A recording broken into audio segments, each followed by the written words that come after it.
I want to welcome everybody here this evening. We're real excited to host our 3 District 5 commissioners.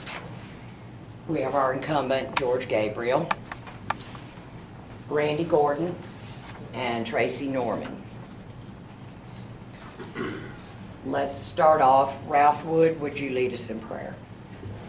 Father God, we thank you for this day, Lord. We thank you for the opportunity to come before you, the Republican Party here in Oglethorpe County, Father. Father, just lead us and guide us that we'll serve you in the way that you would have us to. That the gentleman that's running for District 5, Father, will lead us and guide us, Father, in the direction you would have us to go, Father, in thy holy name. Amen. Amen.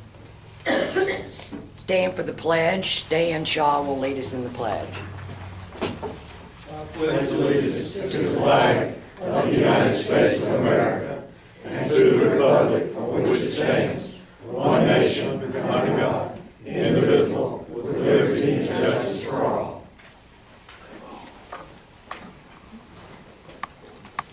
There are formats back there if you didn't get one.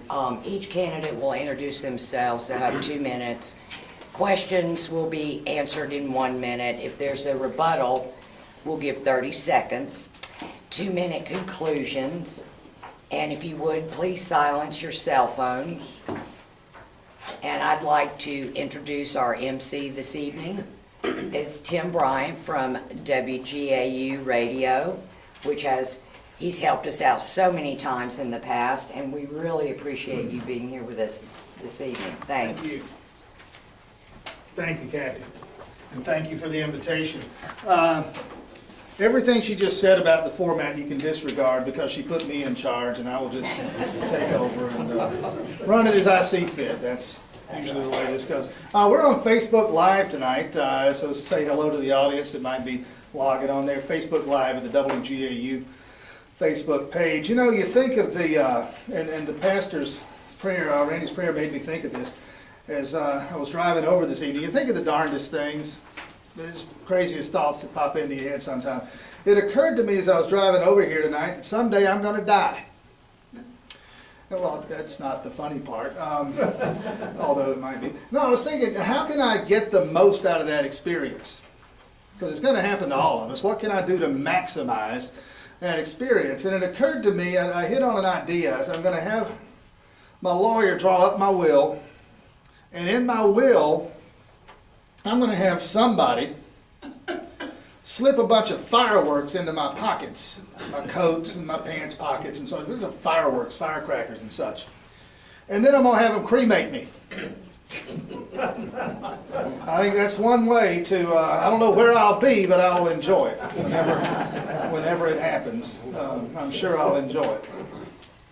I hope we enjoy ourselves this evening as we meet, first of all, the 3 candidates. The incumbent to my immediate left is George Gabriel, and then Mr. Gordan and Mr. Norman. We'll start, as Cathy said, by having the candidates introduce themselves. I'll have 2 minutes approximately for an opening statement. Watch, keep your eye on Cathy. She is going to be keeping time for us tonight. And what she'll do, as you get down to about 15 seconds or so, she'll start to wave at you, and that's your signal to start wrapping things up. If you go beyond that, I'll have to jump in, and it might get physical. So we'll try to avoid that. And with that, the opening statement from Mr. Gabriel. Okay, I am George Gabriel, and I've been on the Board of Commissioners now for 9 years. We'll be 10 at the end of this year. And I'm one of 2 advanced certified people on the commission. And it took many hours of classes offered by OCGA and the Vincent Institute of Government from the University of Georgia. So the first time I ran on economic development, county water and sewage and recreation, roads and bridges. I know it's been a slow go, but I've reached some of my goals. Working with the city of Crawford, with their engineer, they wanted us to put the jail on their sewer system so they would have enough taps to begin construction, get the funds from USDA. Well, the Board of Commissioners decided not to do that because the sewer system on the jail was brand new. But he did turn around and ask us for $12,500 a year so he could have enough taps to get the sewer plant started. So the commission was kind of shying away from that until I stepped in. And I said, look, $12,500 a year. They're willing to sign a contract. Every time they make a new tap, our contribution would go down in the amount of what the tap fee would be set by the county, the city.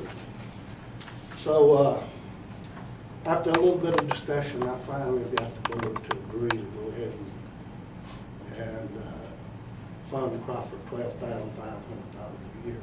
I'm not sure what it's set at now. But secondly, then I personally negotiated with Crawford about upgrading the rec department. They absolutely refused me. So I said, even if we use the county equipment, we want to upgrade the grounds. They said they couldn't, but they would consider giving the grounds to the county. Let me let you hold that thought there. You've used up your 2 minutes. We'll circle back to that story because I want to hear how this wraps up, and that's actually part of what we're going to be talking about tonight, so we'll get back to you on that. Mr. Gordan, Randy Gordan, 2 minutes, introduce yourself. My name's Randy Gordan. I live up on Watson Mill Road, and been here in the county since 2003. I've worked in government, but never held an elective office, but I've worked in government for almost 30 years. I have seen so much in the government that it just makes me sick, I'm gonna be honest with you. And I'm not running against anybody for that, but what I'm just saying, I have seen so much that is not right. And you see it today when you turn your television on. And I got thinking about, well, why should you run? Wayne Gabriel was one that got me put me up to run. And anyway, I was reading, going back, and I get in with Hillsdale College, do a lot of studying on that, and it's pretty much a college on government. And I got back and I read something, I want to read it to you tonight, and this is what sold me on it. And that is just what our government is supposed to be all about. This is just a short excerpt of the second paragraph of the Declaration of Independence. It said, we hold these truths to be self-evident, that all men are created equal, that they are endowed by their Creator with certain unalienable rights, that among these are life, liberty, and the pursuit of happiness, that to secure these rights, governments are instituted among men, deriving, this is the key point, deriving their just powers from the consent of the governed. We've lost that. In other words, when you serve in public office, you serve at the pleasure of the people, not for yourself. And my intent is, Finish the thought. all right, my intent is to continue to do everything I can to work for the people. And Mr. Norman. My name's Tracy Norman. I was born and raised here in the county, graduated from Oglethorpe County, and then the University of Georgia, and all but about 10 years of my life have lived in this county.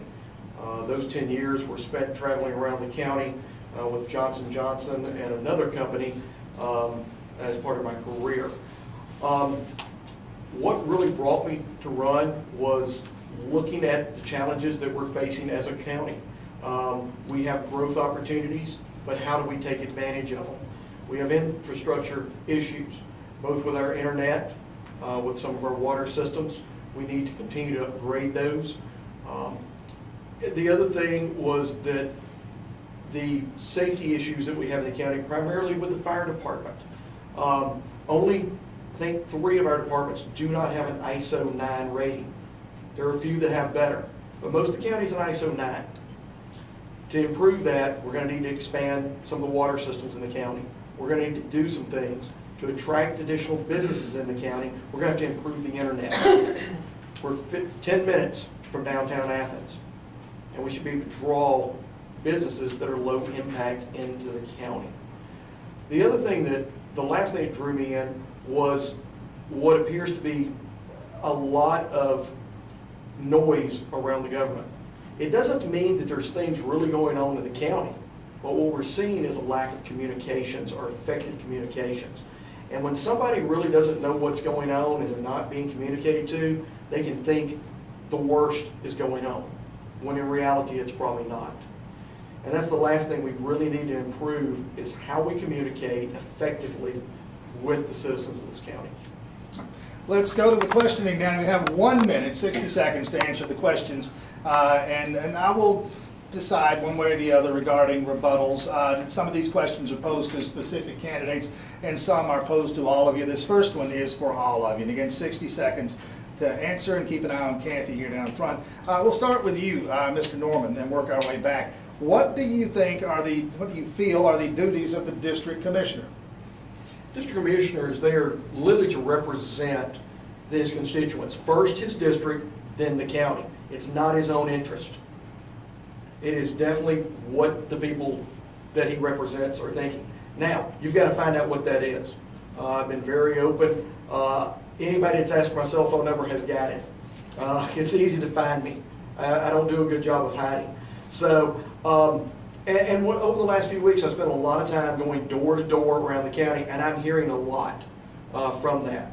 But it is there to be a representative. Mr. Gordan. Yes, I'm pretty much the same as Tracy here, but the thing I believe that we should do is, like I say, representing the county as an individual, but representing you as the constituent also. It's a hard job to put together what everybody wants. You're going to have some that's going to want to go one way, some that's going to want to go another. But the thing of it is, and what my intention is to have some type of town hall meeting periodically within the community in that district area, so you can find out what the people want and be available to them. Like the cards you have out on your seat here, my number's on there. I'm available anytime, and that's the way I'm looking at it. And Commissioner Gabriel. Okay, I think the district commissioner is supposed to represent their district as well as the county. Once they're elected, they represent the whole county, and try to work on what will better the county as a county-wide. We also need to listen to people, because we don't know how individuals feel. We can just see what comes before us. And I've heard a lot of stuff, especially about animal control and so forth. And it's something we're working on, and something that we need to work on. All right, since you brought it up, and that's a question that's posed here, let's skip down and go to that one, and we'll start with you and then work our way back. How do you feel about all the stray and free roaming dogs causing problems, biting people, attacking, killing livestock, becoming a nuisance in the county? And what's your opinion on the lack of rabies enforcement, the lack of a dangerous dog ordinance, lack of prosecution for animal abandonment? In other words, and take maybe a little extra time, because this is a big question. Let's give about 90 seconds on this one, more if necessary, because this is a big question and one that's obviously of concern to some folks. Talk about animal control or the lack thereof for a couple of minutes here, and we'll start with you, Commissioner Gabriel. Okay, as animal control, we don't have the resources to hire our own dog catcher, whatever you want to call it, animal control officer. And we just don't, the resources are just not there. But working with the sheriff's department, each and every one of the deputies have been trained on how to approach animal control, how to write tickets and so forth. And especially on vicious dogs. if a dog has been, has attacked somebody before, and they've been found as a vicious dog, the sheriff's department has been trained to take that dog out of circulation. And we do support all the laws that's set by the state as far as animal control. And just this past week, all the deputies in our sheriff's department got some extensive training on how to do that. And we, as the county progresses and as revenue comes available, I'm all for animal control. And we are a rural county, we're getting lots of people out of other counties coming out, dropping animals, just abandoning them. And they end up going wild, and we do have a problem.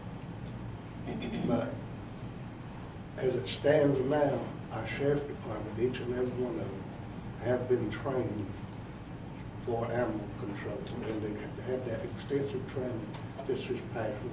Mr. Norman, let's hear from you on this, animal control. The state laws are clearly defined, and as Mr. Gabriel pointed out, we do not have a full-time animal control officer in this county, and it has been decided to this point that it's just a resource issue. The sheriff's department, many of the deputies were at the meeting on Friday.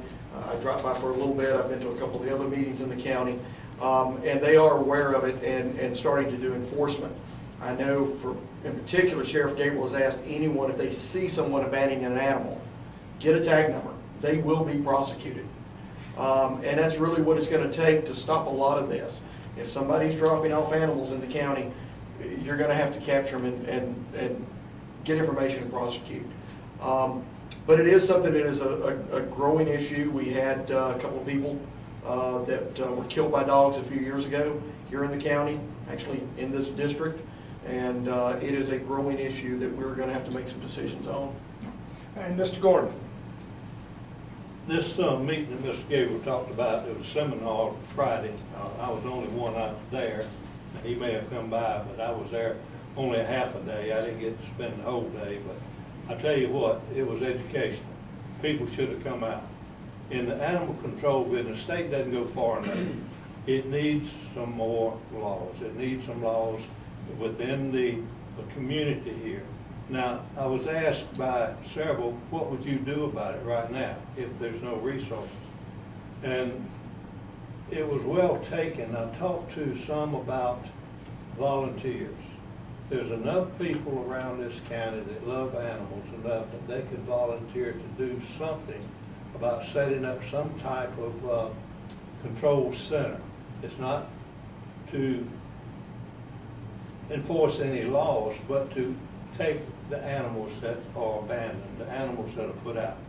Early on, back in 2003, I think it was, John Foss was the code enforcement officer here.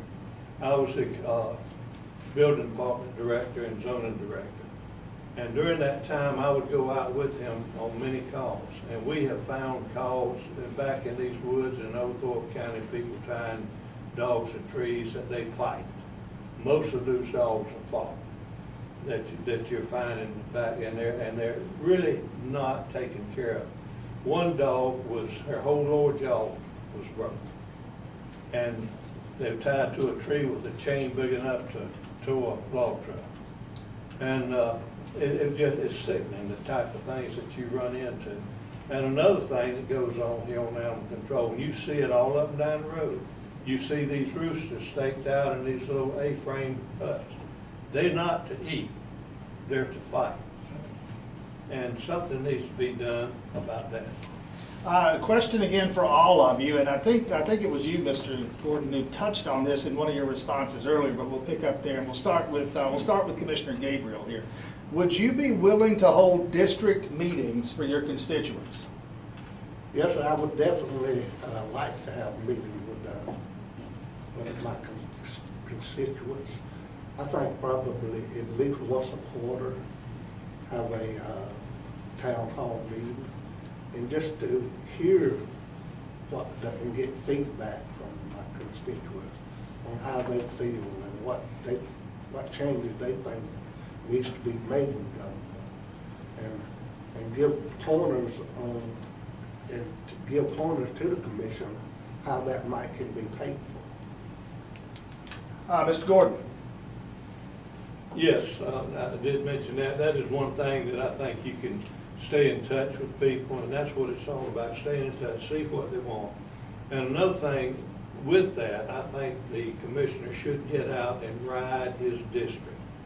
I wrote it putting out signs, and I got blasted for signs put out, but anyway, I wrote it, but the dirt roads are awful. The paved roads are awful. We've got a problem with we've got equipment that's been purchased and they're all paving roads in another county. What's the matter with working on the roads here in this county? I mean, that's just it. So people need to know, and that's what people have been telling me. So that's the way I'm looking, is to get out, ride the roads, and have town meetings. That's where we can communicate together, know what the constituents want. And Mr. Norman, the question of town hall meetings. Did you find that same pothole on Clouds Creek Road? Most definitely. Not only to do the town halls, probably on a quarterly basis, but the other thing, and I've been doing this the last couple of months, I spent a lot of time going to the Fire Association meetings, Fire Department meetings, the Downtown Development Council in Lexington. I've talked to Mayor Barry on multiple occasions over the last couple of weeks. It's not just those meetings, but it's getting involved in the other departments around the cities and the organizations around the county. You're going to spend 2 or 3 nights out for a couple hours, but that's part of what you should be doing with this job. Again, you mentioned roads, so let's go there. I had questions, a couple of them here. Let's get into this and start with you, Commissioner Gabriel. Question specifically for you, and we'll let the other gentleman weigh in as well. When you ran previously, your platform included improving roads. What roads have been improved or paved during your tenure? Okay, in District 5, we've paved most all of the subdivisions. And we've paved Bunker Hill Road, Crawford Smith Only Road, and Chandler Silver Road. And there's a couple more that just don't come to mind right now. But we've done a lot of work on that, and we've found by buying equipment and keeping it within the county and hiring our own crew, we could probably save 30 to 40% versus contracting. And if you'll notice, probably in the last 8 years or so, our roads have really improved substantially. I've not really noticed that. And I think if we continue, and this, it's going to be on the ballot this year, the T-Splash, which is a transportation local option sales tax. If we can get that passed, we have a long list of roads we want to work on. One of them is Arnoldville Road, widening it. And then Meadow Creek Road, which is a dirt road now. It's a subdivision type road, and we want to get it paved with original pavement. And then we need to resurface Hard Road Lake Road. All right, well, let's move on, we'll come back. You said though, and I want to get the other gentleman to respond to this, said you're seeing improvement over the last 8 years. Mr. Gordan, is that your observation? No, sir. The subdivisions he's talking about, I don't know which ones they are. I issued permits for most subdivisions that were built in this county in 2005, 2003, when booming, it was going pretty good. So they're not much over 10, 12 years old. Shouldn't need paving unless they did a bad job of surfacing to start with.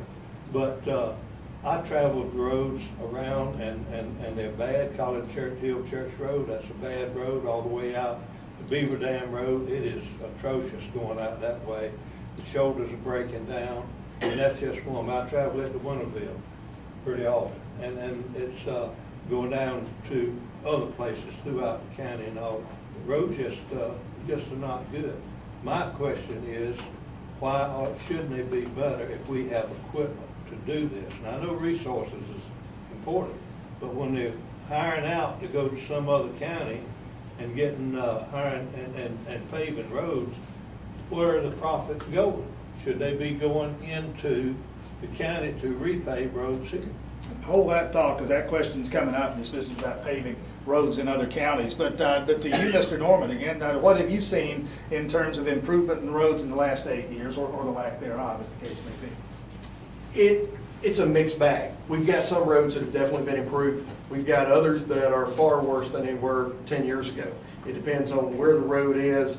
And there's other things. A lot of the older roads are tar and gravel. And you know, I guess the question goes back, do we go back with tar and gravel, which is cheaper, instead of doing the asphalt that we're moving to? But what I'd really like to see is a long-range plan with every road in the county listed on it. One of the things I do is I manage capital for a company. And currently we're managing about $80 million a year in budgets. We have to have a plan that goes out 10 years on everything.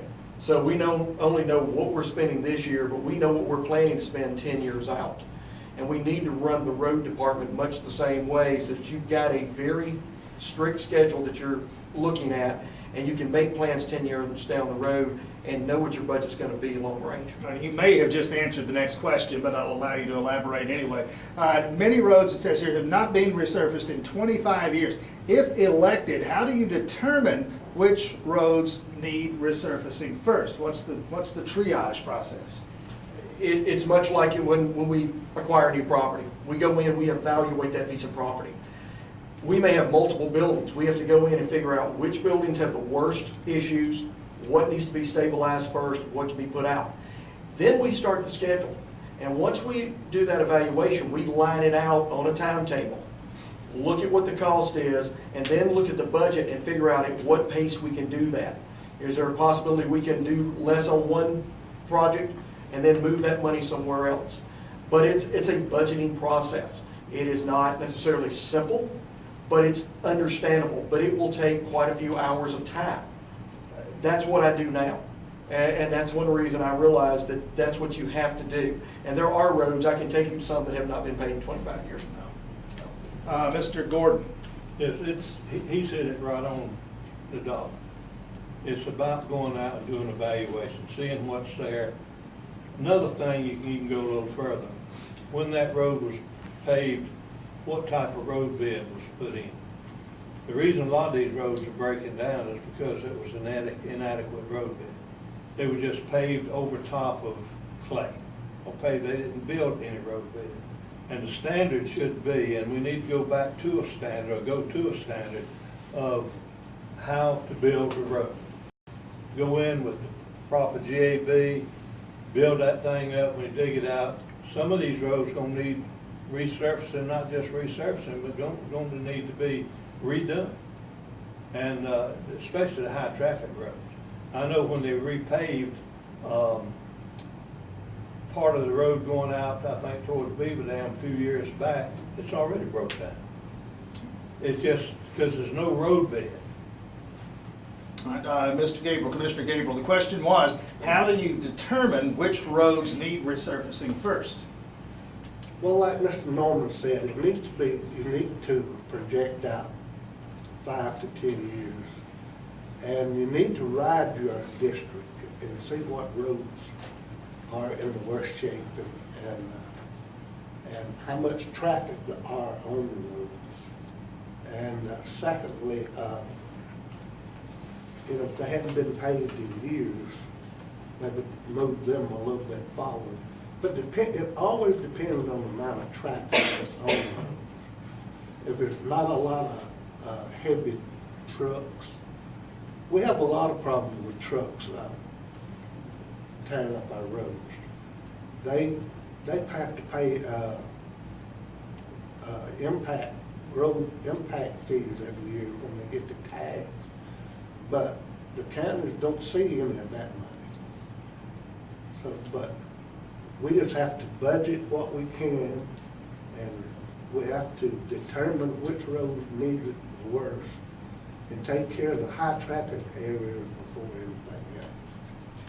But we always have to stay within budget, because we cannot go over budget, because the counties has a balanced budget, we're not U.S. government. We can't spend as much as we want anytime we want. A friend of mine puts it this way, and it's accurate. We are all ignorant just on different subjects. Here is one that I'm ignorant on, and I'll get you to explain it to me, then we'll get into the question here. This business about paving roads in other counties, and the questioner wants to know if you're for it or against it. I want to know what this is. Is Oglethorpe County in the business of paving roads in other counties? What am I missing here? What do I not know? The question is, no, they're not in the business of paving roads.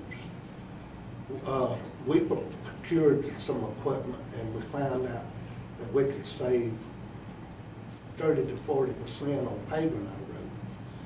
So,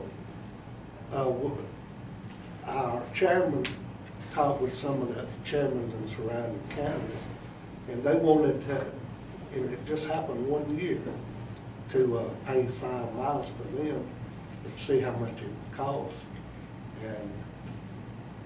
And they could either buy the equipment or keep doing what they do. So it's a matter of making the equipment available to these other counties. All right, well, the question is straight up or down here. For or against this business arrangement? We'll start with you. I'm really against it, but it was just an experiment, and we did make some money in order to put back on my roads. Mr. Norman? I would say lean against, but I want to see the numbers. If it's a profit center, it might be something that we should look at. Now, that might mean increasing employment or something, but if it would improve the speed and the budget for the roads in this county, it might be an option. Sure, there's something else I need to know. Do crews go across the county lines with these machines too, or just the machines? The crews went, but it's only been done 1 year. And Mr. Gordan, where are you on this? Well, first I don't know the legality of it, if it's totally, and I haven't looked into it that deeply, but I would not have a problem with it if revenue was big enough to come back with, as long as it's legal, with being able to take and utilize that money in the roads, putting it back in the roads. Don't put it over somewhere else, but put it back in the road.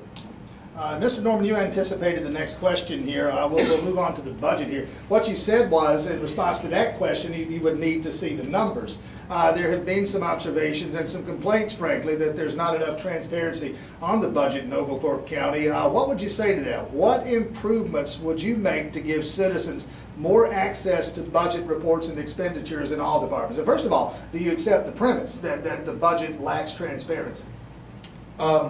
To some degree, yes, because I've heard that complaint from people. I think a lot of that is that people don't know how to get to that information. Not necessarily that it's not there. This goes back to the communication issues I spoke about earlier. The Open Records request, the Open Records Act of Georgia, only limits closed records to a few things. One, real estate deals that are being going on, and that has to be voted on in an open meeting. Employee discussions. And then, to some degree, litigation items. Everything else should be open.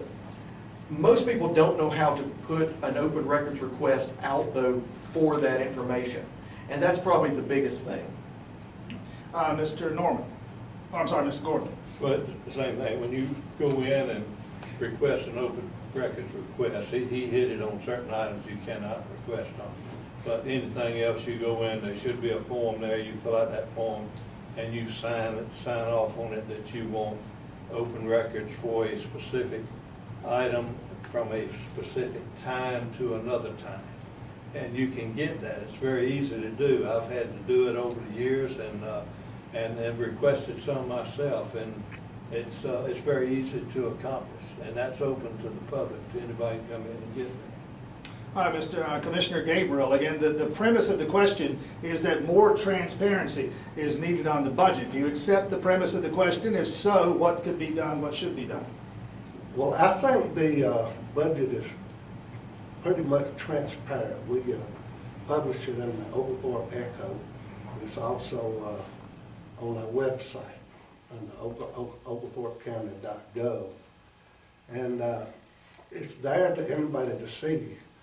And all you've got to do is call your commissioner if you have a question about where money is going and what the budget is for certain things. Just call them, because each and every month when we have our meetings, we have a budget on, each department shows how much they've spent of their budget, how much their budget is, how much they've spent of it, and it's broken down to what percentage they have left. Another financial question here. It says here that commissioners have health insurance that is provided through the county, and also there's some question about a pension. Is there a pension offered commissioners through the county? Yes, but it is a very small one. All right. The question is, how do you folks feel about that? What do you think about that? Is that appropriate? The county commissioners are getting health insurance coverage and a pension through the county government. We'll start with you since you're on the commission.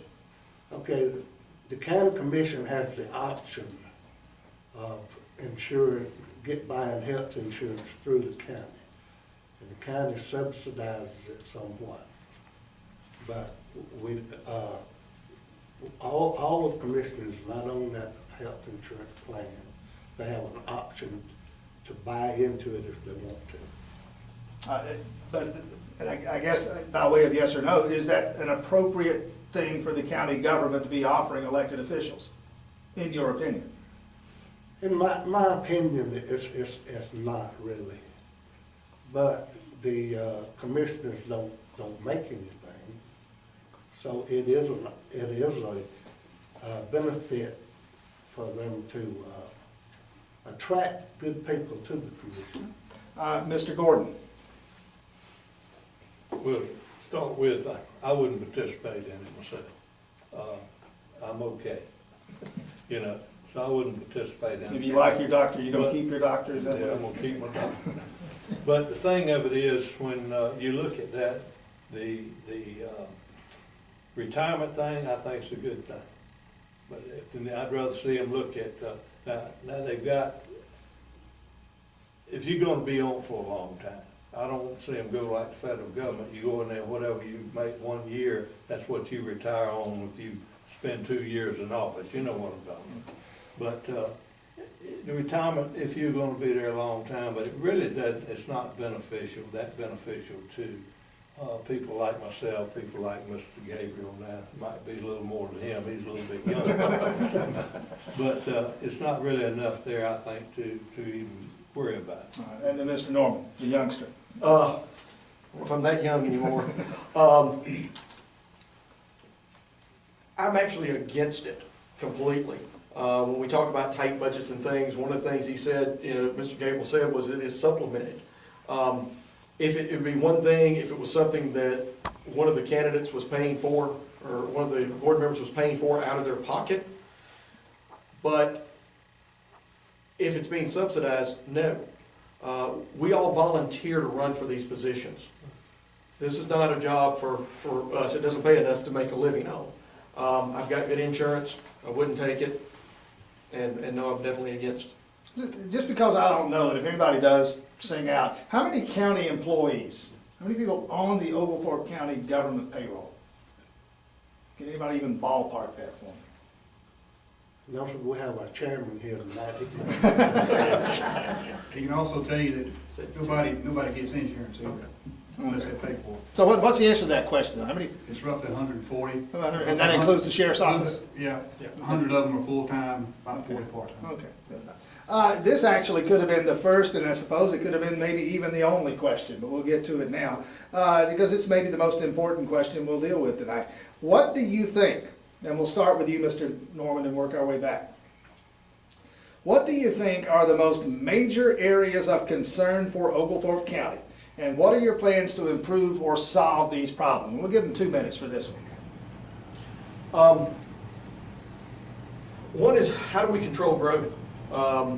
We're a rural county. We want to grow, but we also want to do it while maintaining the fact that we're a rural county. We're going to attract business. So one of the biggest things facing us right now is the internet situation that we have in the county. There are options on that. There's some things coming, but there's also some funding that's available in grants that are coming through the federal government. In talking to Congressman Heiss's team and himself, there are some things that we can do to improve that will help us bring in that growth. That is probably the biggest thing, because without that, we're not going to grow the budget like we need to in the county. Mr. Gordan. Well, first thing I'd do is be sure that economic development has a good plan and working strong in that. And then work towards different types of industry that can come in. I know we are an agricultural county, and I love it. That's my life. But there's still room for other businesses to come in.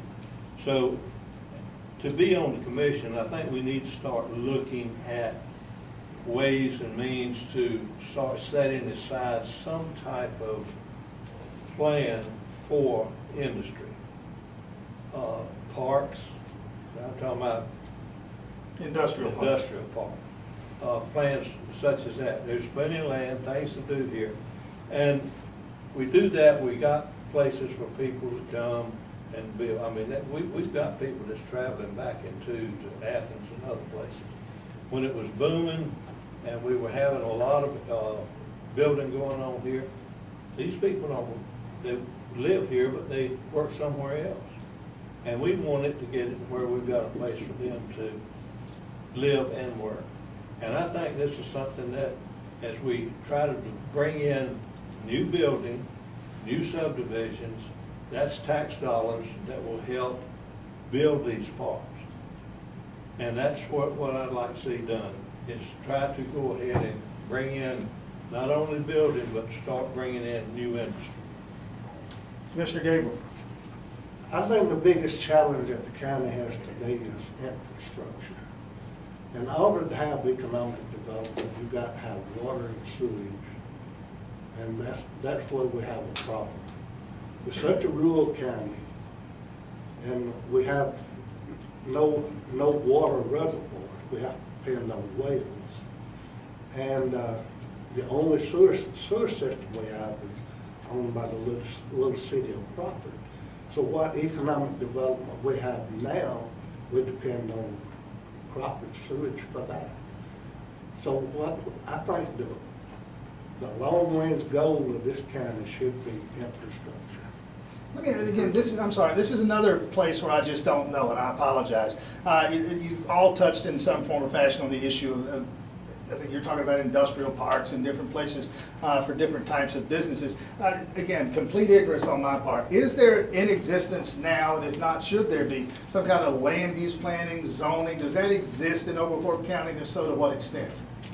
Yes, sir, we have a land use plan, and we try to, especially intensive agriculture, which is poultry houses, get them located out in certain districts. Promote subdivision type growth in certain areas, and try to develop the economic corridor of how we're setting in. Okay. And by way of following up on that point, to the two of you, Mr. Gordan and Mr. Norman, Mr. Gordan, your understanding of that plan, that land use plan as it exists, how might it be improved? Well, to start with, you got the comprehensive plan. That comprehensive plan is set up, and the county goes through. Last one I went, when I was with the county, I went with, it was pretty intensive. We had a lot of things put together, and this sets aside specific land use, what you do with that land use. It's not all residential, it's not all agriculture, but you can set it apart for some for industrial or commercial, more commercial from, I don't remember the exact commercial ratings here, with C1, 2, 3, or 4, whatever. But the thing of it is, be sure what you've got within those zoning areas as to what you can put in the zoning areas. And these different ones, that'll give you a larger spread of types of businesses that you can go in and put in, from commercial to light industrial to even heavy industrial. And Mr. Norman? Yeah, like Mr. Gordan and Mr. Gabriel said, there's a land use plan. You need to marry it with a long-range plan for growth throughout the county. The infrastructures, the internet, the water systems are definitely not there now, especially for anything heavy industrial. We're not going to be bringing in General Motors or anybody like that. But with the new technologies out there, there are a lot of low-impact companies that if they've got the right infrastructure, they can come into this area and do so at a lot less cost than they would at Clark or Oconee County. All right, next, funds, it says here, and this is a question for each of you. Funds generated by departments are not allocated to those departments, but go into the general fund. Is there an explanation as to why this occurs, and what would your plans be to help department heads in this situation? We'll start with you, Mr. Gordan. Well, I don't know exactly how they're doing this on the general fund, but it's limited. Different departments, and this is according to state, and just like in the building department, it used to exist here, no longer exists. That monies that came into the building department was allocated to operate and run that building department. Wasn't allocated to go out and build highways and build roads.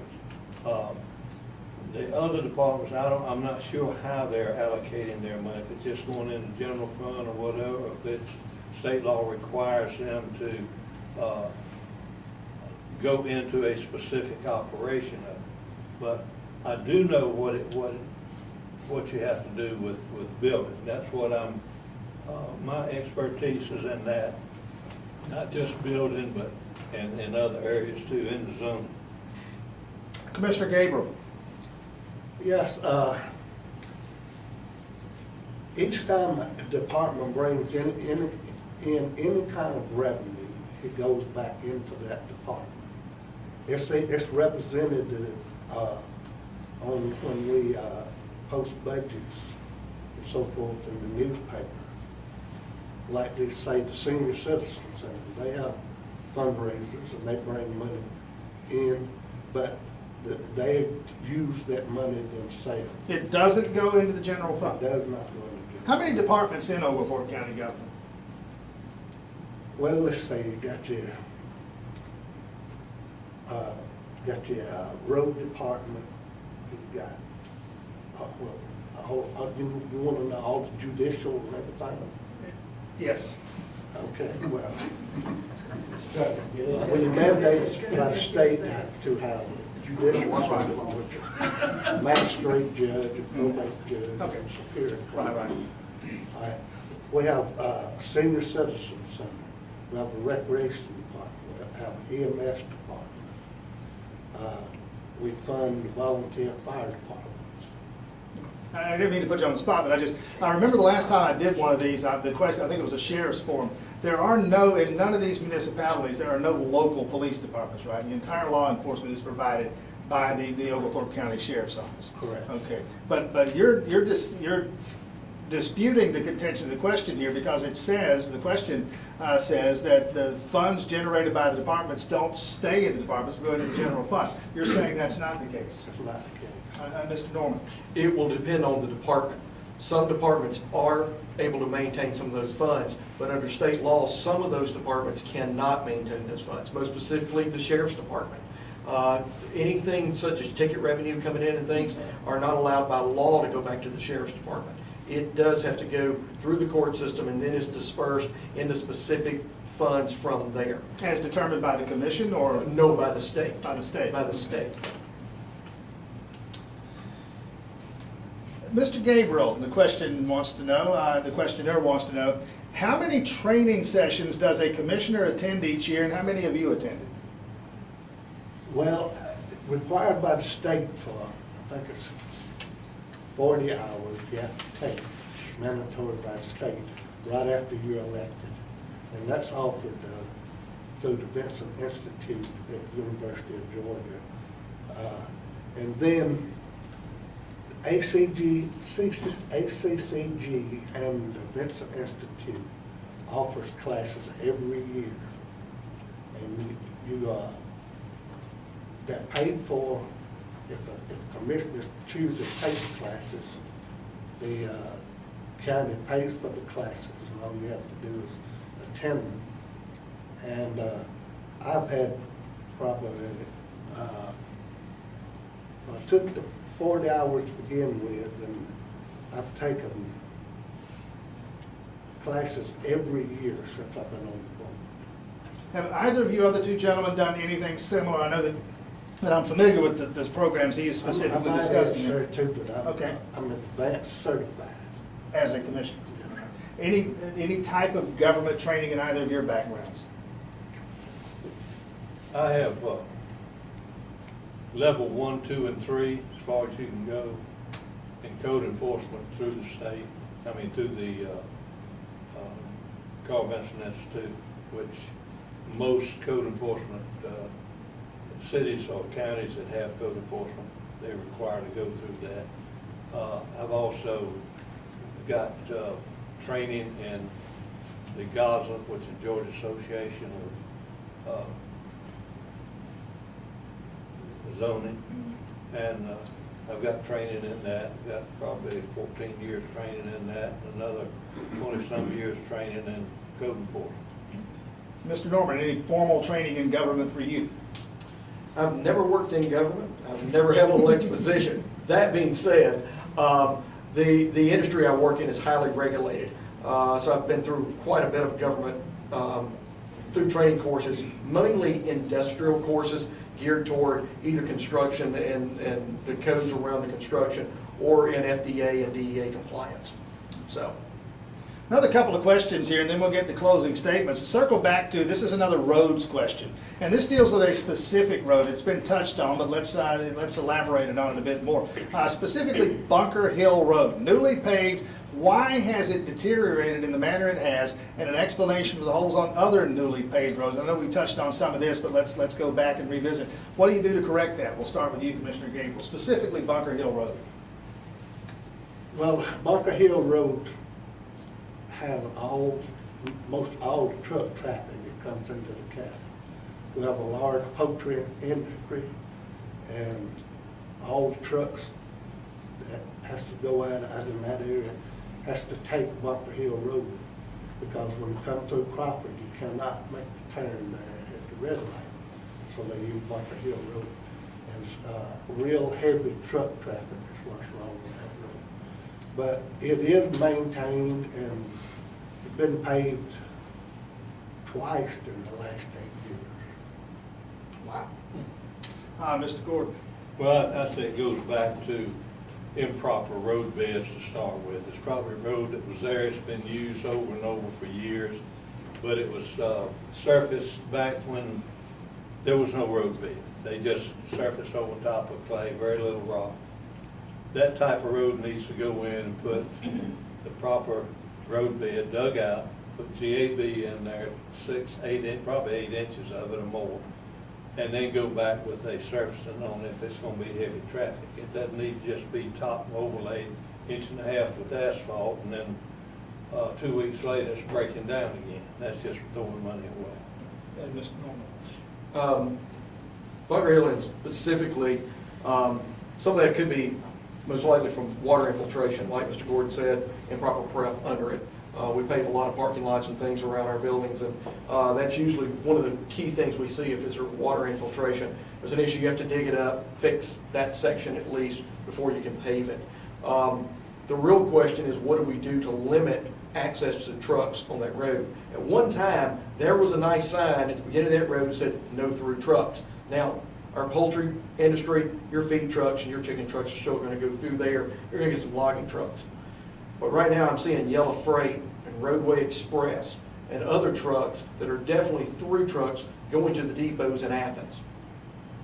We need to get those signs back, limit that, keep as much of that traffic on 78, 77, and 22 as we can, and move that traffic away from our county roads. You just mentioned 3 roads, 78, 77, 22. It's just, again, a question from my own edification here. Beyond those, how extensively, if at all, does the DOT involve itself in roads in Oglethorpe County? There's probably not much left, is there, that has DNT involvement? No, they give us enough roads to pave 5 miles. each year. Not a lot. No. Final question, I think, and then we'll go to, well, another couple of these. This one's specifically for you, Mr. Gabriel. Why is the county attorney not present at all Board of Commission meetings? Who is the firm representing the county, and what does the county pay the firm? Specific questions about the county's legal representation. Well, the attorney don't attend our county commission meeting. Who is the firm, by the way? We just changed. Can you tell us Atkinson and Burgess from? from Monroe. Oh, okay, all right, Yeah. okay, so I'm sorry. All right, and we don't see any reason why they need to attend the meetings, because we don't usually discuss that much where we need attorneys' opinions on that kind of stuff. Is that something that concerns either of you two? It does me. When you've got public officials together, you've got to stay within the limits of the law. If there's no one there to represent the law, then we don't know for sure if we're within those limits of law. Everywhere I've ever worked, every meeting we had, whether it was a call meeting, whether it was a regular meeting, whatever, the attorneys or an attorney was at that meeting. Mr. Norman? I'd like to see the attorney at more meetings, but I don't know it's necessary that he be at all of them. There are some meetings that are pretty straightforward. There's not a lot discussed at those. Anytime you are discussing anything, obviously with litigation, employees, any kind of land purchase or anything, they definitely need to be at those, or at anytime there's something that has a good probability that it can bring questions up, they should attend. Start with you, Mr. Norman, and work our way back. What is your opinion on the vote by the Board of Commissioners to not fund firefighters' cancer insurance, and what are your plans moving forward on this? Last year, the cost was about $17,000 for the cancer policy. These guys are volunteers that we asked to put their lives on the line. My belief is that we should have paid the insurance. It was not an issue where we did not have the money in the bank, and it became a hotly debated topic. I've probably heard more complaints about that. Well, maybe one other thing, but yeah, that was probably the biggest thing I've heard from our firefighters. They felt like they really got the cold shoulder and did not get the support that they wanted. Yeah, I've been at fires. I don't envy the position these guys are in, and it's definitely something that we ought to pay for. Don't leave me hanging. You said there was another big complaint. What is it? Roads. Roads. Fair enough. As we have discussed throughout the question, Mr. Gordan, of firefighter insurance funding. I think it should be paid by the county. They get out and they raise money. They do whatever they can to try to make this happen. These guys, they do put their life on the line. Matter of fact, just less than a month ago, the house caught fire right across from my house. And it was about 10:30 at night. It just caught a fire. Nobody lived there. It just moved out. No electric there. Somebody set it afire. It didn't just happen.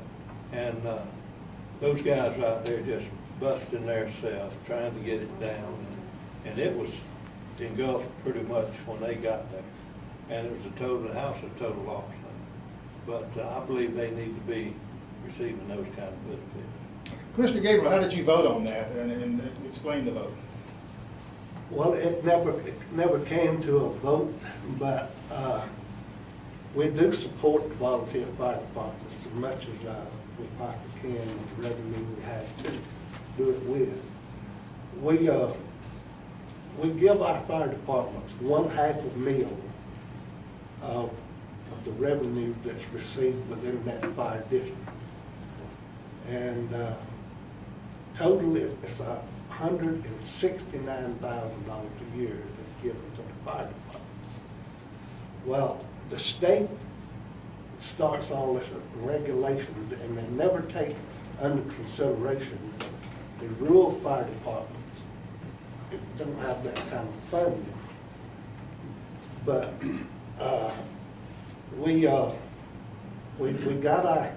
representative working, trying to get that cancer mandate somewhat laid to the side for these little, small rural counties. We're not the only county in the state that has a problem. How many, another numbers question, how many volunteer firefighters do you typically have? Anybody know? About fire departments. I mean, How many fire departments, volunteer fire departments? in the Oglethorpe County, how many volunteer firefighters in Oglethorpe County? Well, we have 14 firefighters, Okay. and they probably have an average of 9 to 10 Yeah, they, volunteers. So 140, 150, somewhere in there. approximately, that's what they're counting for insurance this year is probably about 135 to 140. I'm sorry, go ahead. One of the firemen told me, he said that their uniforms, they have to replace those things, I think, about every 10 years. And those things are very costly, and they have to raise money to do that along the way, along with all the other things. So it's an ongoing buildup of their expense, and it gets worse. They're required, it might look good, but they're required to replace them, I think it's every 10 years. And the BAs have to be replaced every 10 The years. breathing apparatus. Yeah. All right, closing statements from the three of you. Give you 2 minutes each, and we'll start on the end with Mr. Norman. Well, first of all, thanks for everybody for coming tonight. As I stated earlier, most of you know, my concerns are definitely, better communication among the community. We need to get out, visit the other meetings, whether it's the city council meetings, the economic development meetings, downtown council. We need to be present there as board members to increase the communication across our county. Once we do that, we'll find that a lot of the rumors dry up very quickly. Because, like I said, if you don't know what's going on, you can imagine the worst. The second thing is we need a long-range plan for growth across the county. We need to be looking 10 years down the road at a minimum. Growth, our roads, everything's on a schedule. You know what your budget is going to be, where you need to be, and then you can plan more effectively. And then last, and it's been hit on several times, what were we doing with the safety and our firefighters in particular? We need to cover the cancer insurance. The BAs, the uniforms, the turnout gear, they expire. We need a good inventory of those items. We need to know what those expiration dates are, and then we need to get them on a schedule where we're effectively managing that capital equipment, just like you would the sheriff's cars or anything else. Put that capital equipment on a schedule, manage that to what your budget is. Once you know what you've got coming up, you can effectively manage that against the income coming in. Mr. Gordan. Ditto. He did a great job of exactly what we need to do, and that's absolutely right. One thing I think we need to do is encourage people to come out to meetings like this, come out to these town halls, if we can get those set. We need to get people involved. If you don't get people involved, you're gonna get just anything. But you need to get your people involved, the communities involved, your districts involved, in what's going on. So they'll need to know what is going on in their district and how they can better cause you to better serve them, is what it amounts to, and how you can better serve the county. This is a good county. It's a big county, it's a good county, but it needs some help. Finally, 2 minutes closing statement, Commissioner Gabriel. Okay, I would appreciate your vote in the primary on the 22nd of this month. And we've made lots of improvements in the last 8 years, especially with our roads, our rec department. And I think we need a little bit more communication with our small cities so we can make intergovernmental agreements on more infrastructure. Each of the cities have water systems, and we have one that just has a sewer system. I think we need to communicate with these cities a little bit more and help them any way we can to get grants to expand their water systems. That will in turn help the volunteer fire departments. Once you get a water system, you can get an ISO rating and save the save people their, on their insurance premium. So that in turn, can be, if they can get a better insurance rating, they can support the fire department better. And I think we just need a little bit more communication with the cities and the county. And we made a lot of improvement on public recreation. We have a beautiful rec department now. 8 years ago, we had a gravel parking lot, and we had a piece of a scoreboard, hardly any lighting on the field. Now that Crawford has, we negotiated with Crawford, and they donated the funds to the county itself. So the county now, the rec department now has a budget and has a recreation department director. And we have beautiful green grass, scoreboard, lights on all the fields, and it's been much improved. So I would just like to ask for your vote so we can continue to improve on in the areas where we've been working really hard. Let's thank these three gentlemen for taking part tonight. Tracy Norman, Randy Gordan, Commissioner Gabriel. I'll turn it back over to Cathy for some closing remarks, a couple of announcements, and then we're out of here. Yes, thank y'all so much for coming out this evening to hear the guys this evening. Remember, you can still do advanced voting through May 18th, and Saturday voting is May 12th. So I hope y'all learned something about the candidates running this evening, and I hope you'll visit the Republican Party at our meetings, second Thursday of every month. Thank y'all for coming out. Thank you. I've done that. Thank you, guys. Good luck to you. Thank you, sir. And Tracy Norman.